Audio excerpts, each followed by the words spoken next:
¿Qué harías si te dijera que, contra todo pronóstico, una mujer encerrada tras muros de concreto siguió moviendo morfina como si la prisión fuera solo otra oficina, y que nadie esperaba que su secreto se sostuviera tanto tiempo sin que el mundo se le viniera encima? Lo imposible no fue que lo intentara, fue el contraste. Afuera, su familia contaba monedas para el gas. Adentro, ella creía que todavía podía controlar un negocio que ya la estaba devorando. Esta es una historia con fines educativos para comprender las consecuencias del crimen y las decisiones humanas. En la colonia popular San Isidro, al oriente de la CDMX, el aire olía a aceite recalentado y a tierra mojada cuando llovía. A las 6 de la mañana, los microbuses ya rugían como animales viejos y las señoras levantaban cortinas metálicas con un golpe seco. Allí creció Lorena Navarro, con una madre que planchaba uniformes ajenos y un padrastro que llegaba con el humor roto, oliendo a cerveza agria y con la frase fácil cuando alguien pedía algo: no alcanza. Lorena aprendió temprano a medirlo todo: el tiempo del gas, el jabón en la cubeta, los huevos en el plato. En su memoria se quedaron detalles mínimos, como si el cuerpo guardara inventarios: el piso frío que le mordía los pies descalzos, el sonido de monedas cayendo en una mesa de plástico, la mirada de su mamá cuando se quedaba callada para que no estallara una discusión. A los 13 años, Lorena cargaba una mochila más grande que su espalda y vendía gelatinas a la salida de una secundaria. No era vergüenza, era supervivencia. Los viernes, cuando la banda de la esquina ponía música fuerte, ella se concentraba en contar vasos y cucharitas para que no le faltara nada. A veces alguna compañera la veía y soltaba una risa baja. «Mira, la vendedora». Lorena apretaba la mandíbula. Su orgullo se volvió una piedra lisa, la frotaba por dentro para no quebrarse. Si esta historia te está resonando, suscríbete a Voces que Vencen y comenta desde dónde nos ves.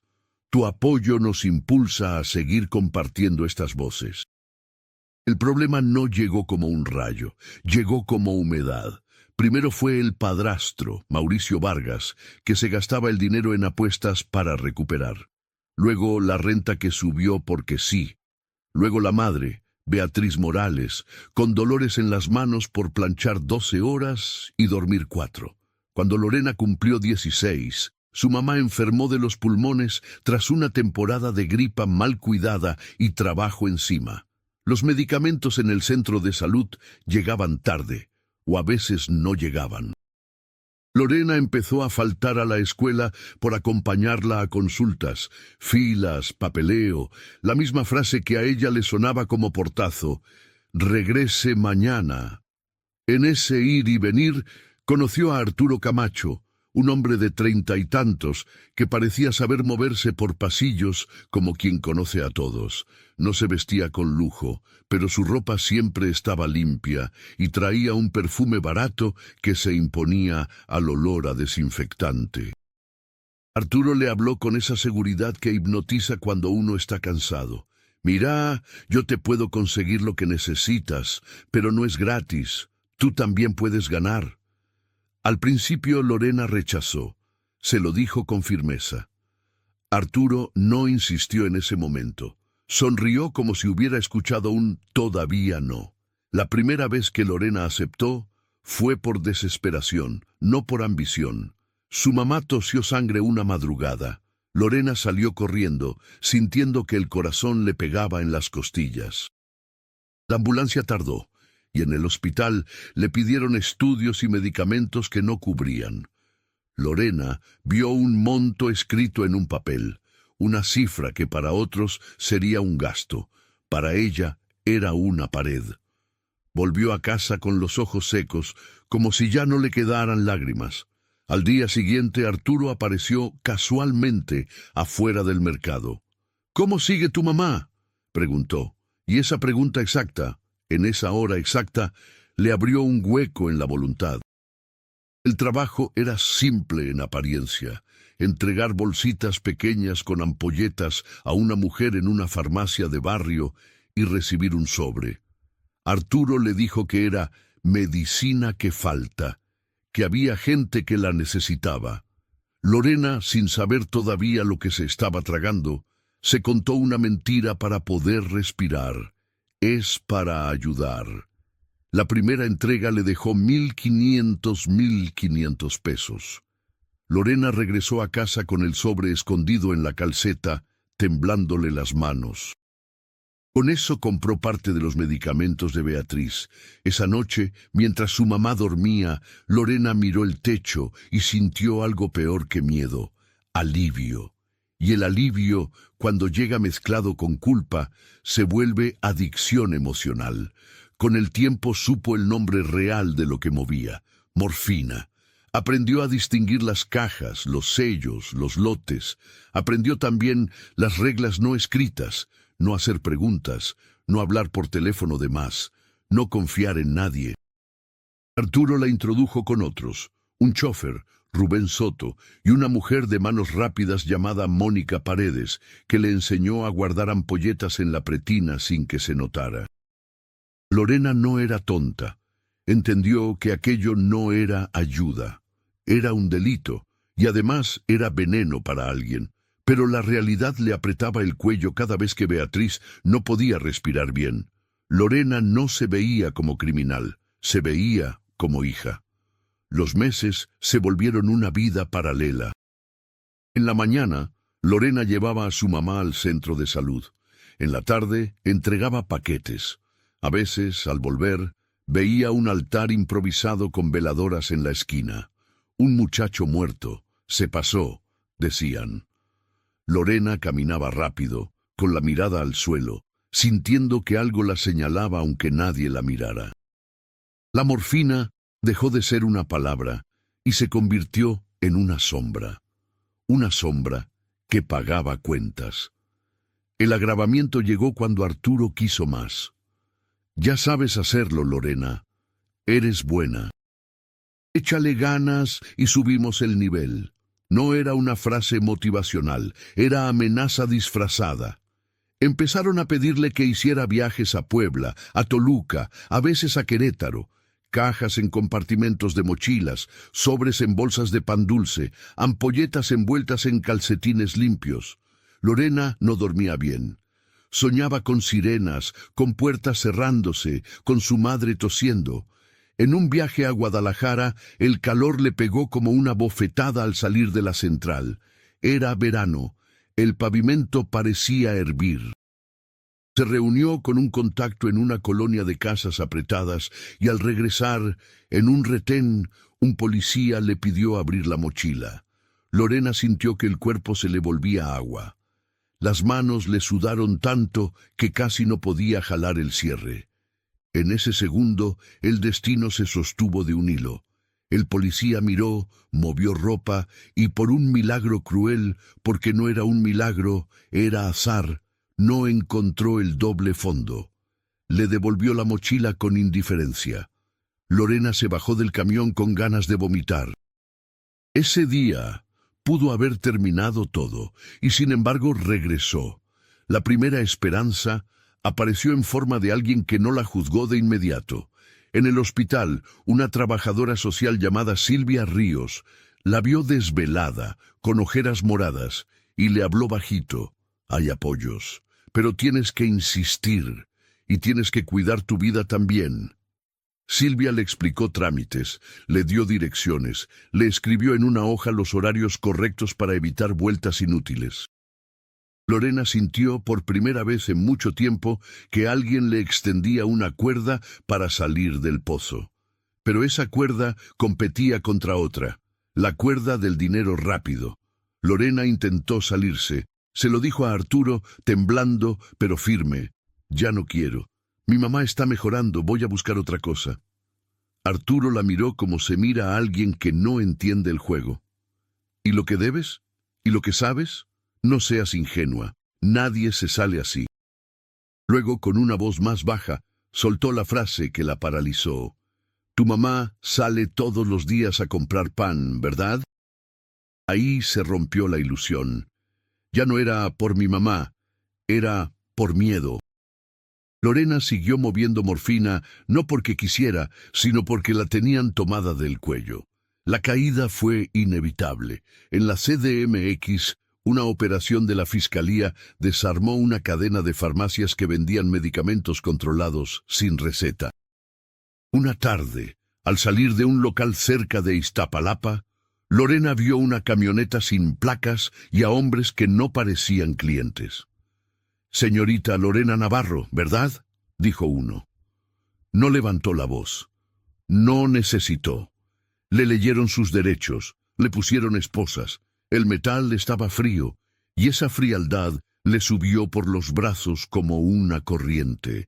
Lorena pensó en su mamá, y la idea la golpeó. Ahora sí la dejo sola. En el Ministerio Público, los focos blancos la hicieron sentir desnuda. Preguntas, papeles, horas. Lorena negó al inicio, luego se quebró. No porque fuera inocente, sino porque estaba cansada. Dijo nombres a medias, se calló otras cosas. Arturo no apareció. Como muchas estructuras criminales, él estaba diseñado para que otros cayeran primero. Cuando llegó al reclusorio femenil, un mundo de puertas, gritos lejanos y reglas sin explicación, Lorena sintió que la vida se le partía en dos. En el ingreso le quitaron agujetas, cinturón, objetos personales. Le dieron un uniforme que olía a cloro. El primer día escuchó llantos apagados en la noche y risas duras en el día. Aprendió a caminar sin mirar demasiado, a no contar su historia completa, a no mostrar miedo. Allí dentro, la pobreza tenía otra forma. Era el hambre a horas fijas, la ansiedad que se comía la piel, el vacío de no poder abrazar a tu gente. Pero el sistema que la había atrapado afuera encontró formas de colarse adentro. No fue magia, fue corrupción, fue complicidad, fue una red de necesidades. La morfina, como otras sustancias controladas, se movía por rutas más discretas, usando visitas, abogados corruptos, trabajadores comprados. Lorena, con su experiencia, se volvió valiosa. Un día en el patio, una interna le habló sin rodeos. Regina Salazar, condenada por robo, con ojos atentos como cuchillas. Dicen que tú sabes de medicamentos. Aquí se mueve. Le entras o te comen viva. Lorena intentó resistirse, pero la realidad se le vino encima como agua. En prisión también se paga por protección, por comida extra, por llamadas, por no meterse en problemas. Lorena no se convirtió en jefa. No era una película. Se convirtió en engrane. Su tarea era coordinar pequeñas entregas, avisar quién recibía qué, mantener la discreción. El dinero ya no le llegaba como sobres, sino como favores. Una recarga telefónica, un lugar mejor para dormir, un paquete de comida. Y cada favor era un hilo más atado a la misma cadena. Las consecuencias fueron rápidas. Beatriz, afuera, se quedó sin el apoyo constante de su hija. Silvia, la trabajadora social, intentó localizarla. Cuando supo que Lorena estaba presa, fue a verla una vez con cara de dolor. Tu mamá pregunta por ti todos los días, dijo. Lorena sintió que le ardía el pecho. Quiso decir perdón 1000 veces, pero el perdón no cura una ausencia. Los meses se volvieron años. Lorena se endureció por fuera y se quebró por dentro. Hubo requisas donde se llevaron pertenencias. Hubo peleas por nimiedades. Hubo castigos colectivos por culpa de unas. Y en ese ambiente, Lorena siguió moviendo morfina desde prisión, no con glamour, sino con miedo. Cada transacción era la posibilidad de sumar años, de perder visitas, de perderlo todo. Y aún así, seguía. Porque el crimen, cuando te agarra, no siempre lo hace por ambición. A veces lo hace por vergüenza, por terror, por la sensación de que ya no hay regreso. El punto de quiebre llegó una mañana gris, cuando la llamaron a trabajo social. No era visita, no era audiencia, era una llamada breve. «Tu mamá está en el hospital», le dijeron. «Está delicada». Lorena sintió que el mundo se quedó sin sonido. Se imaginó el pasillo del hospital, la luz blanca, la cama, el pecho de Beatriz subiendo y bajando con dificultad. Intentó pedir un permiso humanitario, pero el proceso era lento, lleno de negativas. Mientras tanto, su red dentro del penal le exigía seguir. «No te distraigas», le dijeron. «Aquí no hay espacio para dramas». Esa noche, Lorena se sentó en su litera y miró sus manos. Las vio como si fueran de otra persona. Recordó el primer sobre de 1.500 pesos, el primer alivio culpable, la primera amenaza. Se dio cuenta de algo que dolía más que el encierro. Nunca había tomado una decisión completamente consciente para salir. Siempre había reaccionado. Siempre había sobrevivido, y sobrevivir no es lo mismo que vivir. La transformación no empezó con una promesa grandilocuente, empezó con una frase pequeña que se dijo a sí misma, casi en silencio, como si se la confesara al techo. «Ya basta». No por valentía, sino por agotamiento. Al día siguiente buscó a la psicóloga del penal, una mujer de voz tranquila llamada Teresa Reyes. Lorena le habló con cuidado, midiendo cada palabra. Le dijo que estaba metida en cosas dentro. No dio detalles completos, pero pidió ayuda. Teresa no se asustó. Anotó, preguntó, la llevó a un programa de apoyo para adicciones y manejo de ansiedad, aunque Lorena no consumía. «Aquí también se trata de dependencia a la adrenalina y al control», le explicó. Lorena comenzó a aplicar herramientas de superación que nunca había tenido juntas: disciplina, educación y apoyo comunitario. Se inscribió a terminar la prepa dentro del penal. Se levantaba temprano, aun cuando no tenía obligación. Ordenaba su espacio, estudiaba con lápiz pequeño porque no permitían plumas, escribía en hojas recicladas. Cuando la ansiedad subía, caminaba en círculos en el patio contando pasos, como si el conteo le devolviera control, 1, 1 a 100, 100, y de nuevo. Se unió a un taller de costura, no porque soñara con moda, sino porque necesitaba hacer algo con las manos sin destruirse. La red reaccionó. Regina se acercó con esa sonrisa seca. «¿Qué te pasa? Estás rara». Lorena tragó saliva. «Ya no», dijo. «Ya no voy a mover nada». Regina la miró largo. «¿Tú crees que aquí se dice ya no y ya?» Lorena sintió el viejo miedo regresar, pero esta vez lo sostuvo con otra cosa: claridad. «Prefiero que me castiguen por decir no, a seguir sumando años por decir sí». Los días siguientes fueron una prueba. Le negaron ciertos beneficios informales. La dejaron sola en el comedor. Le escondieron material del taller. Hubo amenazas veladas. Lorena, por primera vez, entendió que perseverar no era romántico. Era incómodo. Era aguantar el silencio, el aislamiento, las ganas de volver a lo conocido. Hubo una noche donde pensó: «Mejor regreso, aunque sea poquito, para que me dejen en paz». Y justo ahí apareció la voz de Teresa. Cuando el miedo hable, respóndele con un plan. Su plan fue simple. 1. Enfocarse en terminar la prepa. 2. Trabajar en costura para ahorrar lo poco que pudiera de lo legal. 3. Mantener contacto con Silvia para preparar su salida y apoyar a su mamá sin volver a lo mismo. 4. Aceptar que habría consecuencias y no negociarlas. En prisión, un plan sencillo puede ser una tabla en medio del agua. La primera noticia dura llegó poco después. Beatriz falleció. Lorena recibió el aviso como se recibe un golpe al estómago. No lloró de inmediato. Se quedó inmóvil, con una sensación de vacío que no era tristeza todavía, sino incredulidad. Luego vino el llanto caliente, desesperado, sin elegancia. Lloró por su mamá, por la niña de gelatinas, por la hija que quiso salvar y terminó ausente. Lloró también por una verdad incómoda. El crimen no solo te quita libertad, te roba momentos irrecuperables. En el funeral no estuvo. Esa ausencia se convirtió en una cicatriz que le hablaba todos los días. Y sin embargo, esa pérdida también cortó el último hilo de la excusa.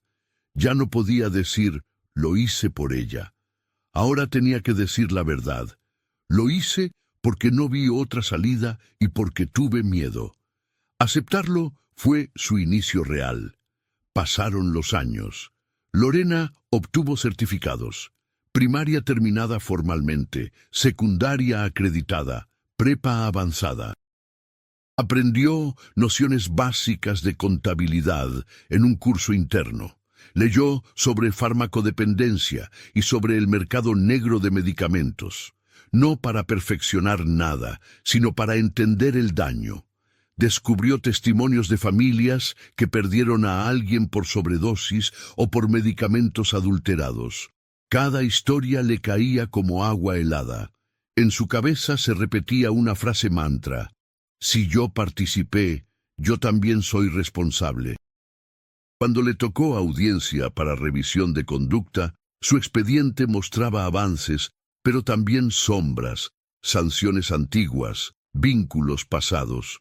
No le regalaron nada, le hablaron claro. Esto es un proceso largo. Lorena salió del juzgado con el corazón pesado, pero con una convicción nueva. Aunque tardara, iba a seguir, porque ahora no se trataba de salir rápido, se trataba de salir distinta. En el tramo final de su condena, Lorena fue trasladada a un área de reinserción donde trabajaban con organizaciones civiles. Ahí conoció a Andrés Granados, un voluntario que daba talleres de empleabilidad. Andrés no le habló como salvador, le habló como alguien que entiende la estadística y aún así apuesta por la persona. Allá afuera va a haber puertas cerradas, le dijo. Te van a mirar tu antecedente antes de mirar tus ojos. Pero si construyes rutina, oficios y red de apoyo, puedes sostenerte. Lorena escuchó esa frase como quien escucha una receta para no morirse de hambre. Cuando por fin salió, la CDMX le pareció demasiado ruidosa. El sol le pegó en la cara y le dolió, como si la piel hubiera olvidado la intemperie. Traía una bolsa con pocas cosas y un miedo enorme a no saber vivir sin barrotes. No había familia esperándola con globos. Había una realidad simple. Tenía que encontrar dónde dormir, dónde trabajar, cómo caminar sin volver al mismo círculo. Silvia la recibió en una oficina pequeña con ventilador ruidoso. Le ofreció agua, un pan dulce. «No estás sola», le dijo. Lorena casi se quiebra por esa frase. Los obstáculos fueron los de siempre, pero ahora con un sello más pesado: antecedentes. En entrevistas de trabajo, cuando se enteraban, cambiaban el tono. «Nosotros te llamamos», decían, y nunca llamaban. Lorena regresaba a su cuarto rentado con paredes delgadas, escuchando la televisión del vecino, y la tentación le susurraba: «Conoces el camino fácil». Pero el camino fácil ya había cobrado demasiado. Ella se repetía otra frase como clavo en madera: «No vuelvo». Consiguió empleo en un taller de costura en Iztacalco gracias a una recomendación del programa de reinserción. El sueldo era modesto, pero era limpio. Trabajaba 10 horas con las manos, el ruido de las máquinas como lluvia constante. El primer mes ahorró poco, pero pagó renta. El segundo mes compró un celular sencillo. El tercero empezó a mandar algo de dinero a una tía que la había apoyado con comida. Estabilidad no era riqueza, era dormir sin sobresaltos. Al mismo tiempo, aceptó participar en pláticas preventivas con jóvenes en una preparatoria de una colonia popular. No contaba detalles que enseñaran cómo se hace, contaba consecuencias, contaba el miedo, el vacío, la pérdida. Decía: «No crean que controlar algo ilegal te hace fuerte, te hace esclavo. Algunos chavos la miraban incrédulos. Otros, en silencio, parecían escucharse a sí mismos. Y en ese punto, en medio de la tercera etapa de su vida, la de reconstrucción, lo que la sostuvo no fue una sola herramienta, sino varias. Disciplina de rutina, educación para tener opciones, trabajo duro para pagar lo básico, mentalidad para resistir la vergüenza y apoyo comunitario para no aislarse. Nadie la convirtió en heroína. Ella se volvió responsable. Si conoces a alguien que necesita esta historia, compártela. Juntos podemos inspirar a más personas. Lorena nunca pudo borrar lo que hizo. Su expediente siguió existiendo. La mirada de algunas personas siguió siendo fría. Hubo días donde, al pasar frente a una farmacia, el pecho se le apretaba. Hubo noches donde soñaba con puertas cerrándose. Pero también hubo mañanas donde se levantaba, preparaba café barato en una olla pequeña y por primera vez en años sentía que el día le pertenecía. Un viernes, años después, Lorena se enteró de que Arturo Camacho había sido detenido por otra investigación. No sintió alegría, sintió cansancio. Entendió que aunque él hubiera sido el detonante, su historia no podía depender del castigo ajeno. Su victoria realista no era verlo caer, era verla a ella mantenerse en pie. La transformación se notó en cosas pequeñas: pagar su renta a tiempo, ir a terapia cuando la ansiedad regresaba, decir no sin justificar, pedir ayuda sin vergüenza. Aprendió a vivir con la ausencia de su madre como se vive con una cicatriz. No desaparece, pero deja de sangrar. En un cuaderno viejo escribió una frase para no olvidarlo. La pobreza me empujó, el miedo me amarró, pero yo elegí desamarrarme. Cuando le preguntaban si la cárcel la frenó, Lorena respondía con honestidad incómoda: la cárcel no me frenó al principio. Lo que me frenó fue entender que yo misma me estaba destruyendo. Y luego añadía algo que dolía decir, pero era verdad. Si hubiera tenido apoyo real antes, quizás no habría caído. Pero aunque no lo tuve, eso no me da permiso de seguir haciendo daño. En una ciudad donde millones corren sin mirarse, Lorena aprendió a caminar despacio. Aprendió que lo imposible no era sobrevivir a la prisión, sino reconstruirse sin fantasías, sin aplausos, con pasos pequeños. Y si esta historia deja una lección, no es que alguien sea invencible, sino que cada decisión tiene un precio, y el crimen siempre cobra intereses, en tiempo, en familia, en dignidad. Lorena no terminó como una millonaria, ni como una santa. Terminó como algo más raro y más valioso: una mujer común que eligió hacerse cargo. En un país donde muchos nacen con la estadística en contra, esa elección no borra el pasado, pero sí puede cambiar el futuro de alguien que la escuche a tiempo.